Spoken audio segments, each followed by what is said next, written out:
In order to be consistent in anything that you do in life, you have to raise your standards. We're going to raise our standards right now. First of all, I want to thank Christian. I want to thank his team for asking me to come speak right now. I appreciate that, Christian.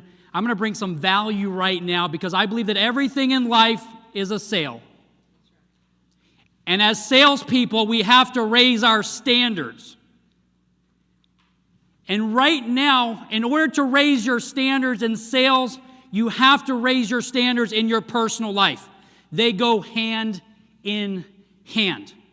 The problem is most people don't raise the standards in their personal life, and they fail in their professional life.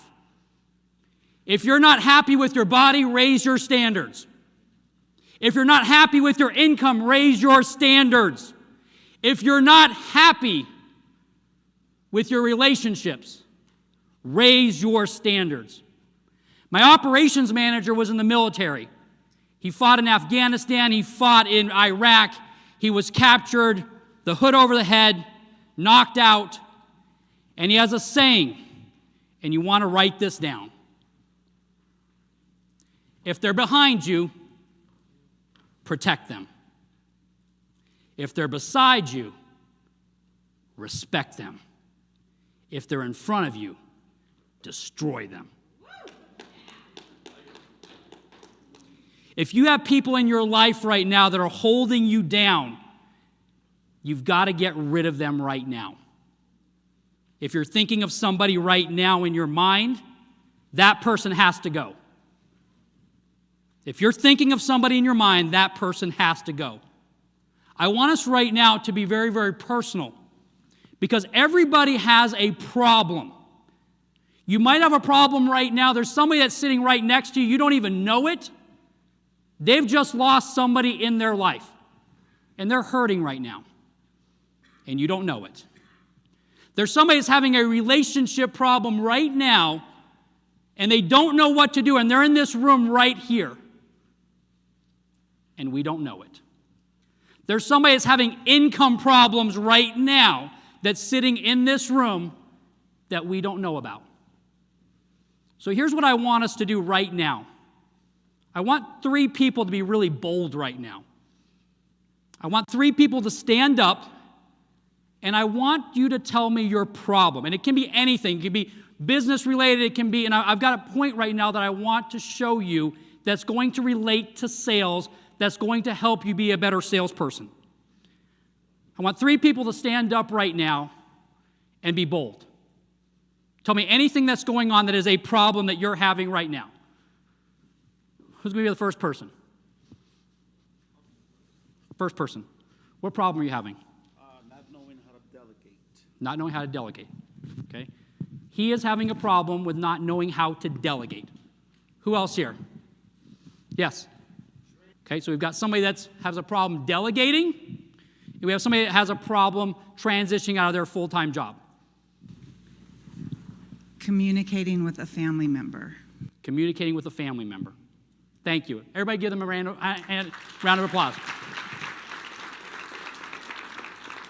So here's what I wanted you to understand. We had 3 people that had problems. But you know what? Each one of them had a different concern. When you're talking to your prospects, they all have problems. It could be a concern of pricing.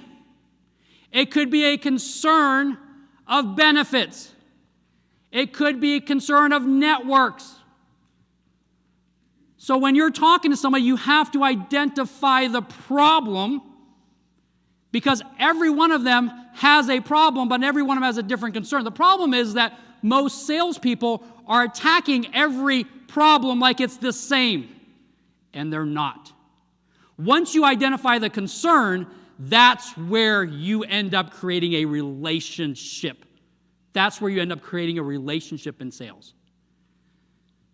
Michael Phelps swam for 5 years, 365 days in the year, for 5 years straight. Do you know why he did that? Because he realized that if he took a day out of the pool, I guess in swimming, if you take a day out of the pool, it takes 2 days to get back in rhythm. So when salespeople take a day off, I'm just going to take a day off today. You know what ends up happening? I know that they are not going to be as productive the next day because it's going to take them some time to gain their momentum back. It happens to every single one of us. How do I know that? Because of Michael Phelps. Michael Phelps wanted to be the best swimmer in the world, and he took it that seriously. You have to be disciplined. Mike Tyson, I think, said the best line I've ever heard on discipline. He said, discipline is doing what you hate to do like you love it. Let me repeat that. Discipline is doing what you hate to do like you love it. Relationships are so important. I talk about raising standards. As a father, I have a 7-year-old and a 4-year-old. As a father, I have to realize that I have to raise my standards. Anybody in here have kids that are under the age of 8 years old? See all the hands. I'm going to tell you something right now. A child's brain becomes fully developed at the age of 8 years old. Anything that's fed into that brain is very, very instrumental in how they turn out to be a man or a woman. You need to start feeding positive things in your kid's head. If I brought my 7-year-old here up on stage and I said, Luke, what do you want to be when you get older? Do you know what he's going to tell me? He's going to tell me the 4 things that I put in his brain. Daddy, I'm going to be great. Daddy, I'm going to be rich. Daddy, I'm going to help people. Daddy, I'm going to love Jesus. Those are his 4 things that he will tell me. So in raising your standards, you have to always be listening to what's going on, not only in your world, but as in the other people's world. Because as entrepreneurs, as people that are very, very dedicated to our business, that are at work till 8:30, 9 o'clock at night, sometimes we forget the people that are at home. And relationships are destroyed sometimes because of that. So over the last month, I've been traveling a little bit. I hadn't traveled in about 6 months because I was dealing with some stuff at work. And over the last month, I've been traveling a little bit, and I went to, my wife at one time dropped me off at the airport, and she drops me off at the airport, and my son Luke, who's 7 years old, starts unbuckling his seatbelt. He said, "I going with Daddy." Oh my gosh, my heart just freaking dropped. My 7-year-old is on the autism scale, is very, very smart. And I realized that my 4-year-old had never been on a plane. My 7-year-old had not been on a plane since the pandemic. Before the pandemic, we took him everywhere. He'd been to Ireland 2 times, been to Mexico, been all over the world. He's got more stamps on his passport than most people. And I sat there inwardly, and I was like, I'm not raising my standards. So in 2 weeks, I'm flying my family first class to Atlanta. I'm not going far. I live in Tampa. Okay, we got to put our toes in just a little bit. Okay.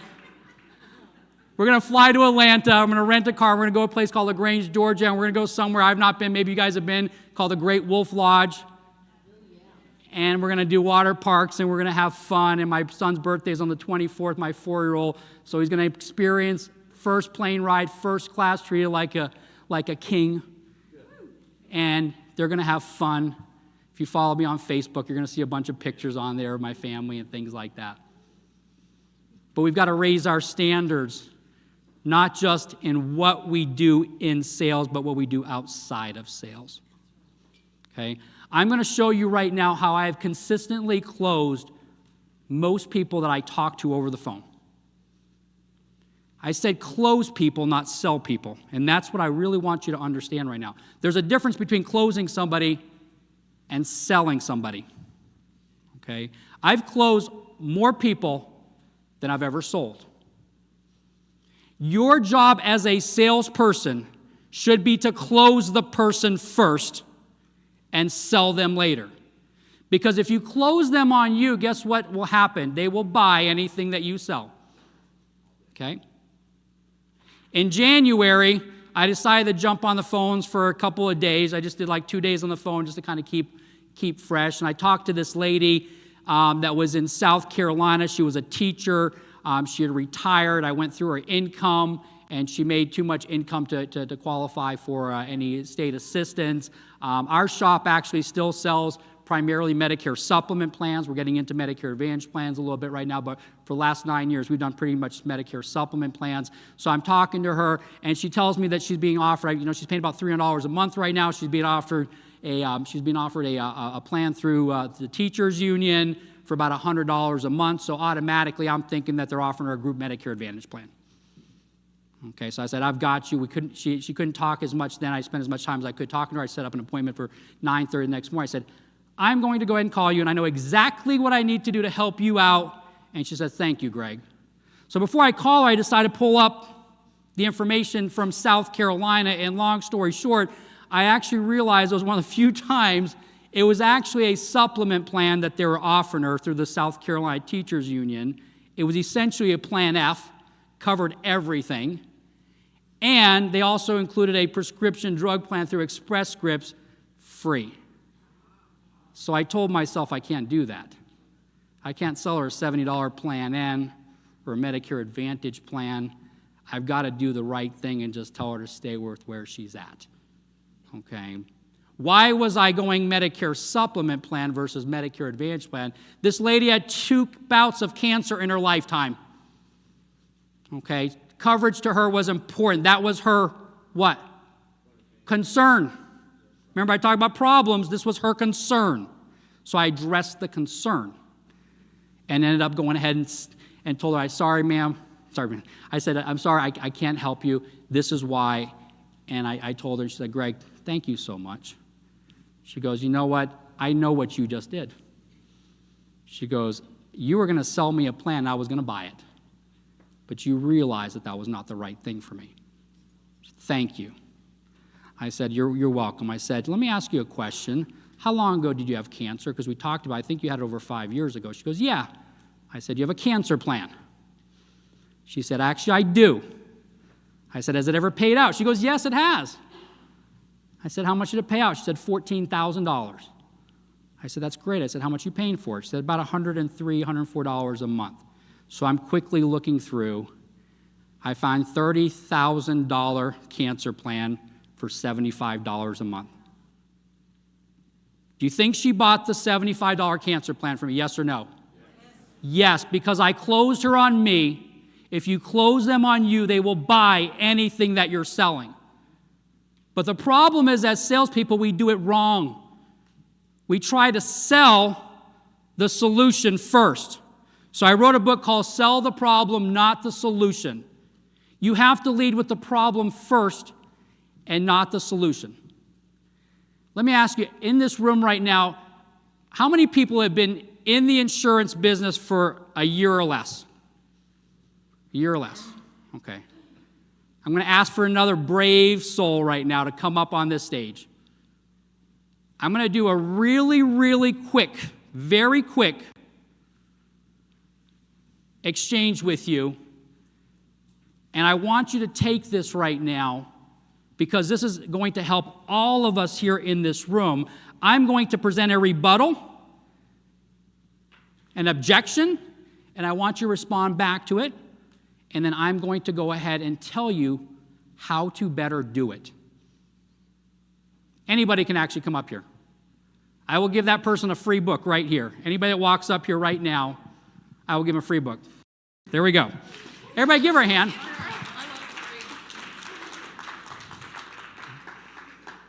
This video is brought to you by the 7-Figure Medicare Agent Summit.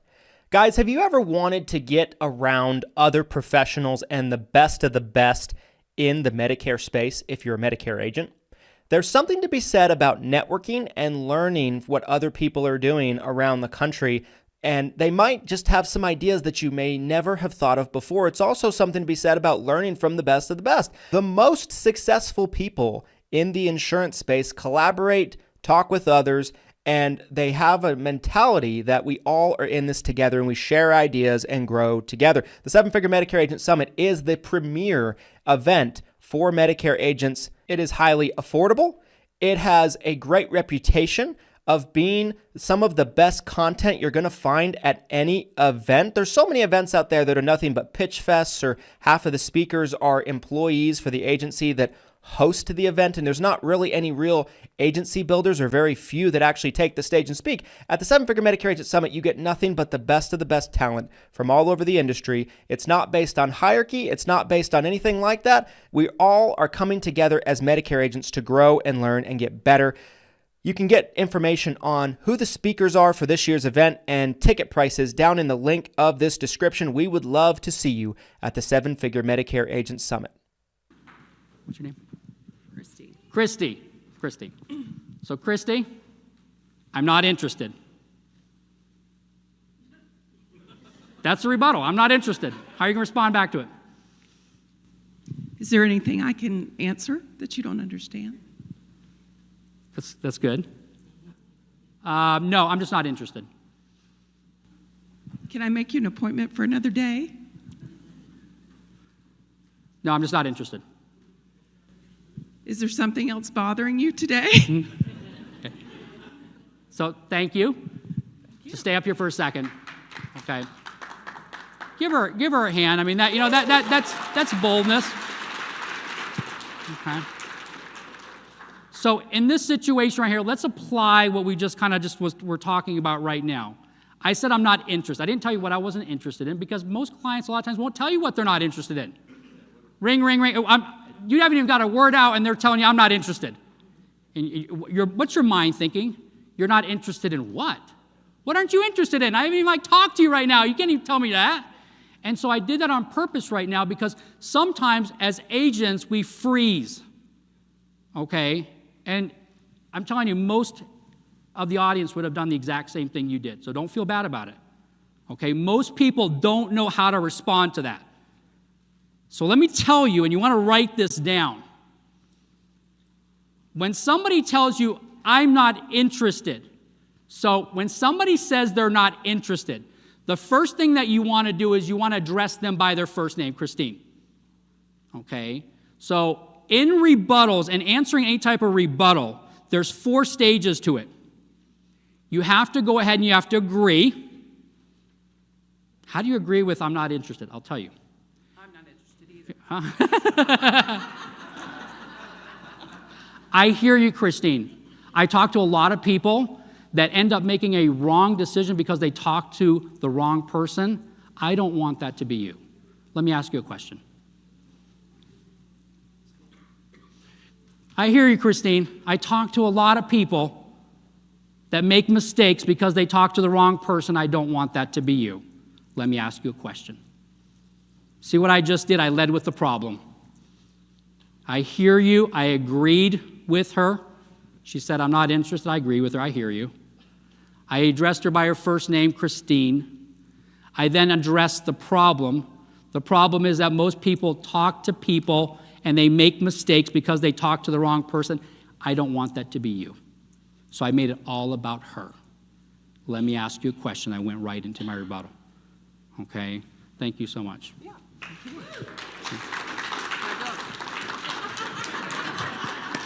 There's a closer.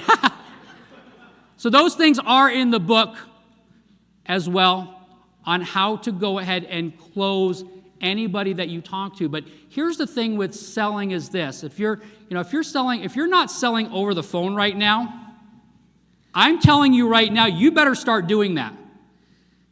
In the next decade, you might be out of business. Because I'm not having anybody come into my home to sell me something. I can go ahead and buy on the internet. I can go ahead and talk to somebody over the phone. We're not selling the cure, everybody. We're selling insurance. You have to start learning how to sell over the phone.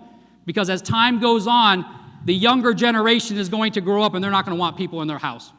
We're talking about ChatGPT. We're talking about all this stuff. You have to start learning to sell over the phone. It's more efficient. And I'm telling you, it's the future. And you're going to get left behind. So I concentrate very, very heavily on phone sales. On phone sales. Okay? The most important part of any phone sale is this. It's the opening. I think Malia said you have about 7 seconds. So I heard you, Malia, and I was like, I think it's 3 to 5 seconds. I think you have 3 to 5 seconds to close the other person on you, or you're done. Now, I said you're done. I didn't say the conversation is done. I said you're done. So if you're not prepared for the other person, they're not going to be prepared for you. So when that phone is going through, that phone line is ringing, if you're sitting there and you're not prepared for that second that person answers the phone, you're eating, you're distracted, you're not paying attention, and guess what? We're all guilty of that. So when you're selling, if you want to be a salesperson that closes everybody, you have to hear a pin drop. You have to be so focused, because guess what? There's something happening in their world that you don't know about, and you're just in your own world. And so at the end of the day, if you're not prepared for them when they're coming through on that phone line, they're going to view you as a what? Salesperson, but I think that's a nice term. Thank you. They're going to view you as a telemarketer. You have 3 to 5 seconds to prove to them that you are not a telemarketer. And guess what telemarketers do? Oh, I'm knocking stuff on my desk. I'm eating. Playing on my cell phone. Yeah, thanks for calling. Yeah. Done. See you later. Yep. Talking to this guy, this girl. I'll listen to what they're saying. I'll gather them some information. They sound halfway intelligent, but I ain't going to do business with them. It starts from the very, very second. Okay? I think you mentioned it. You mentioned my famous line. When you get somebody on the phone, ask them how they've been. Don't ask them how they're doing. How they're doing is a stop question in sales. I hope you understand that.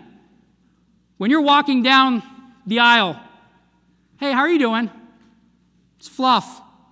I don't know you, you don't know me. It's just a nice little gesture of going, hey, how are you doing? Great. I don't care. You don't care. I'm just being polite right now, moving forward. Okay? They understand that when you're talking on the phone. When you say, how are you doing? They know you don't care. And I'm telling you, you don't care either. Why do I know that? Because you don't know them. So you don't care. So start the conversation with how have you been? Because what how have you been does is it creates a prior relationship. They start thinking to themselves, how do I know this person? It starts the relationship process. If you want to close anybody out there, you have to treat every single phone call as a relationship, not a transaction. Why do I say that? Because we live in a transactional world. If you want to stand out in a transactional world, you become a relationship-driven person. Okay? On every single phone call that I have, that you have from this point forward, we walk out these doors, you should treat it as a lifetime relationship, even though it's only a one-time transaction. Treat every phone call like it's a lifetime relationship, even though it's probably going to be only a one-time transaction. Because you want them to feel so important that they're the only person in the world when you're talking to them. The next thing that you want to do is this. And this is the biggest secret, the biggest takeaway that you'll take away from my talk right now and probably from this conference. This right here, what I'm about to tell you, will make you hundreds of thousands of dollars, and you can send me the royalty check.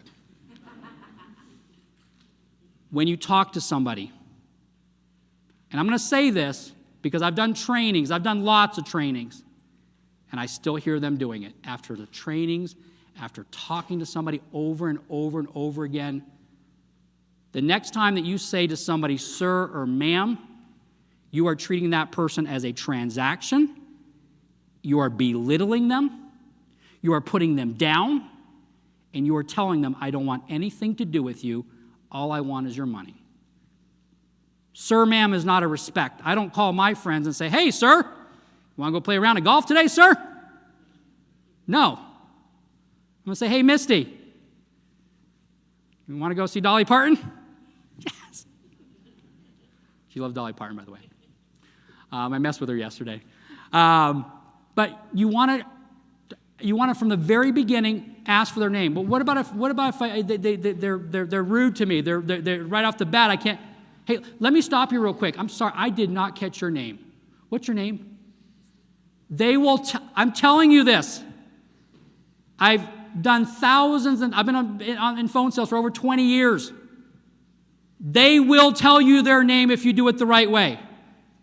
That person could be so angry at you, so upset at you. But if you say, oh, I'm so sorry, I apologize, I didn't catch your name. I'm sorry, what's your name? They might go, it's John. Well, that's fine. I've got their name. And I'm going to start saying John. John. If you have a 45-minute conversation with somebody, you ready for this? John's name should come up 45 times in that conversation. What? It should come up 45 times in that conversation. Why? Because somebody's name is the sweetest sound to the human ear. So I'm going to pick on Zach for about 2 seconds now that you made it. You ready? The name Zach means absolutely nothing to me. Oof. But you know what? The name Greg means nothing to Zach because that's not his name. Our names mean the most important thing to us as human beings. It defines who we are. Greg is who I am. I'm not Zach. I'm not John. I'm not Fred. I'm Greg. That's who I am. There's nothing sweeter that you can say to me. Even I love you is not as sweet as your name.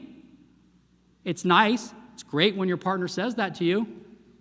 But it's not the sweetest thing to your ear. It's your name. When you're walking through a grocery store and somebody goes, hey, Greg. Oh, there's another cool Greg in here. It wasn't for me. Your name defines who you are. It's your very essence. But most of you are going to walk out of here and you're going to keep saying sir or ma'am. And you're going to wonder why you're struggling in sales. Well, I don't want to get too personal. You have to get personal. You want somebody to give you their hard-earned money, their business. You've got to get personal with them. I'm sorry.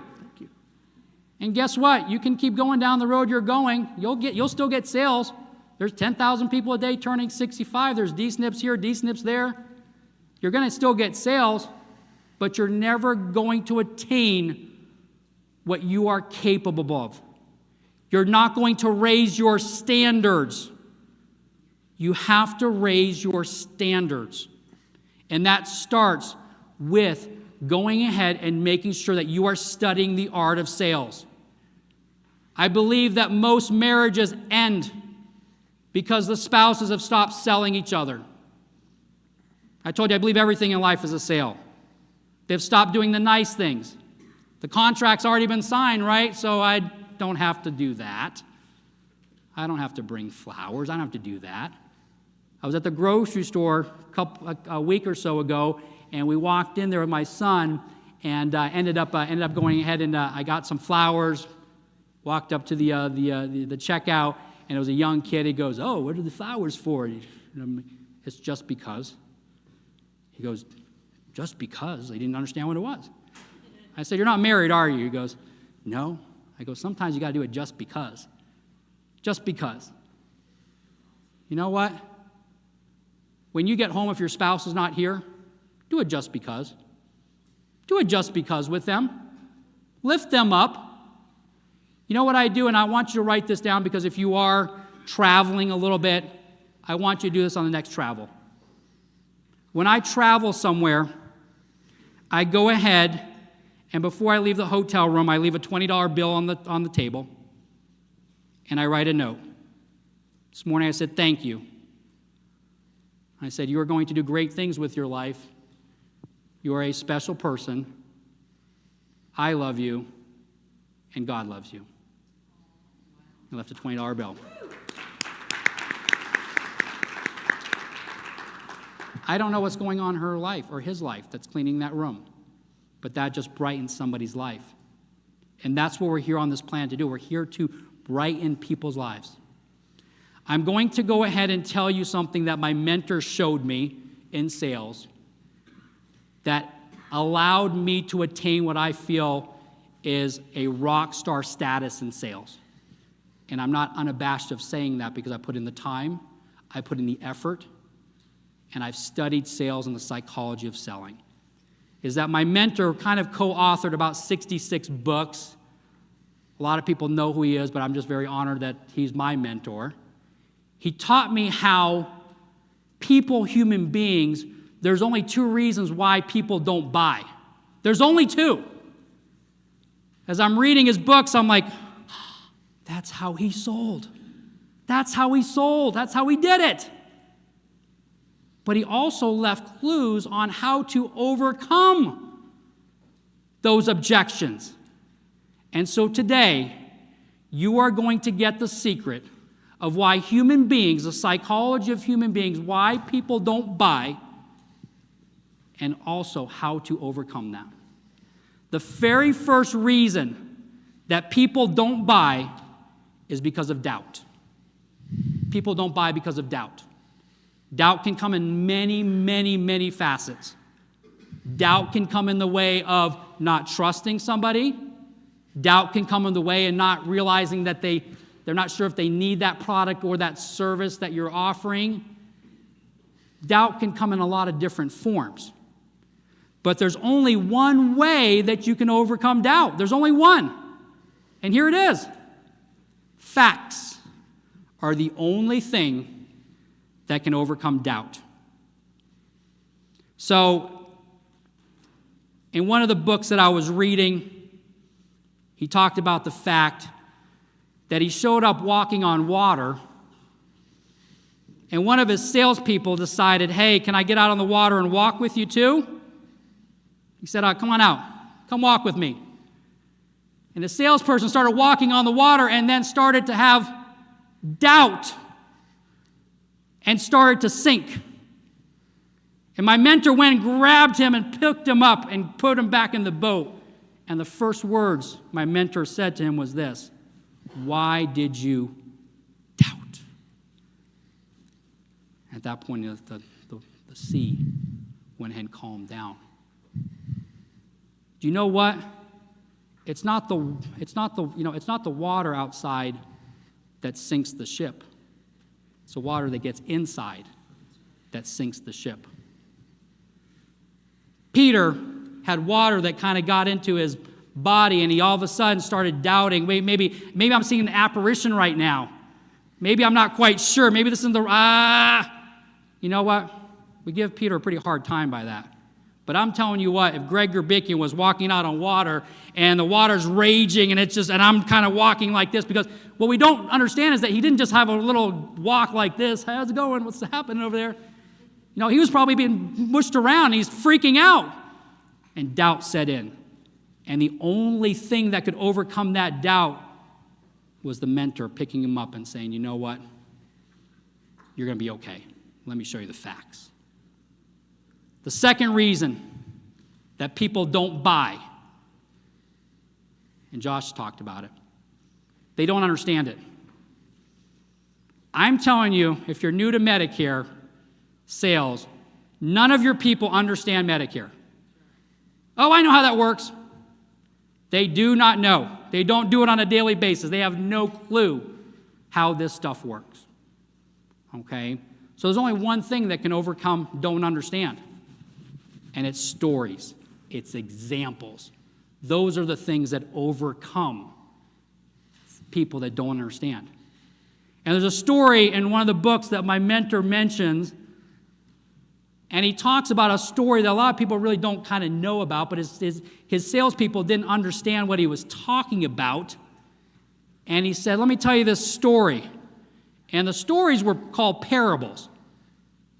They had heavenly meanings with an earthly story. Okay, because he understood that we're all simpletons. We don't understand things. So he said, let me tell you a story. He says there was this landowner that went ahead and he planted this vineyard, and he rented it out to a bunch of farmers, and moved away. And when the season came where the fruit was ripe, he sent some of his servants to the vineyard to go ahead and collect his share of the fruit. And the servants got there, and one of the servants got beat, the other one got killed, and the other one got stoned. So the landowner said, you know what, I'm going to send a lot more servants to go out there. So he sent out all these servants to go get the fruit, and the exact same thing happened to them. They all got beat, killed, stoned. And he said, you know what I'm going to do? I'm going to send my son. Because they're going to respect my son. He's the heir to the throne. They're going to respect him. And as the son approached, the farmer said, you know what? Let's go ahead and let's kill the son because he's the heir to this. And they killed him.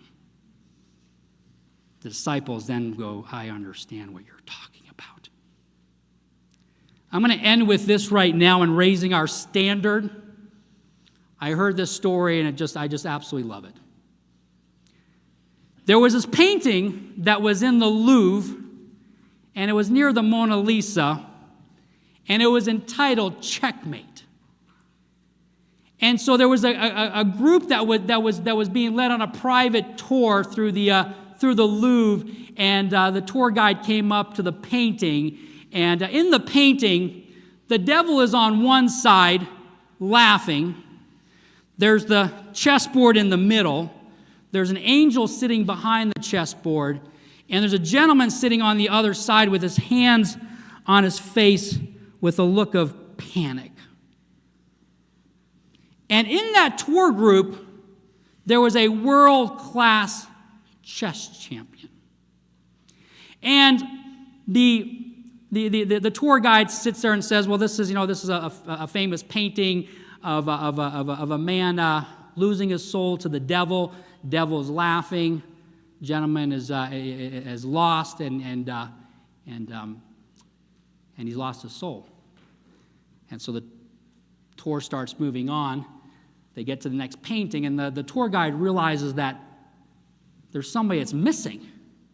And he walks back, and the guy's sitting there just staring at the painting, and he says, sir, we're kind of moving on right now, and it's time to get to the next painting. He said, yeah, he said, I'm really intrigued by this painting. You know, I'm a world-class chess champion, right? He's like, yeah. This painting is the devil on one side. The gentleman on the other side just lost his soul, and he goes, yeah, I see it. It's beautiful, but I kept staring at this painting. That as a chess champion, I have a unique ability to see 15 moves ahead. And I'm having a problem with this painting. I'm having a major problem with this painting. And the tour guide's like, what problem are you having right now? He's like, well, you know I'm a world-class chess champion, right? He says, I'm observing this painting. There's one or two things that needs to happen. They need to redo the painting, or they got to change the name. And the tour guide said, why is that? He said, you realize I'm a world-class chess champion, right? He said, as I observe the painting, the king has one more move. The king has one more move. The queen in here has one more move. And I'm telling you right now, I don't know what problems you're going through. I don't know what emotional problems you're going through. I don't know what psychological problems, I don't know what family problems, relationships that you're going through, but I'm telling you right now, you have one more move.